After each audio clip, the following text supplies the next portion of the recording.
Sonra Adəm oğlunu şeytanlardan qoruyan mələklər var. Bundan müvəkkəl olanlar var. Bundan başqası da. Necə ki Allah Teala deyir ki: "Lahu muaqqibatun min bayni yadayhi və min xalfihi yahfazunahu min emrillah." Yəni Adəm oğlunun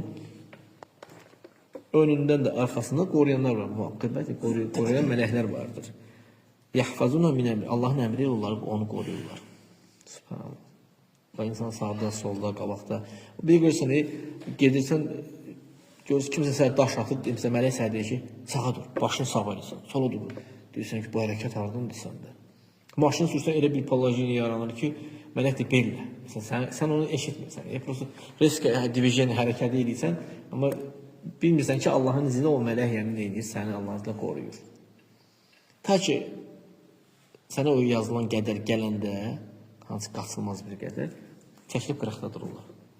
Deyirsən, getdi, burada nə var, getdi, yıxıldı, bu ayağın altına baxmır, bu belləmir. Sən yol gedəndə hər hansı bir lük açıq olsa, əgər ona risk diqqət yetirdinsə, demək, o mələk sənə deyir ki, ehtiyatlı ol, lük var, ehtiyatlı ol, ayrılma, risk belə görürsən, hərdə maşını sürəndə də onun kimi, və yaxud da bundan başqa olan şeylər. Əgər qədərin çatıbsa, əcəlin çatıbsa, qırağa durur, görürsən biri yolu keçir, gedib özüm artırır, amma maşından altına atdı özünü. Mələk qırağa durur, qədəri çatıb getdi. Yaxşı.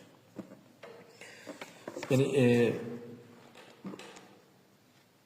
İbn Abbas yəni bu ayənin təfsirini verəndə bildirmişdi ki, bu nədir, o mələklərdir ki, Adəm oğlunu Allah'ın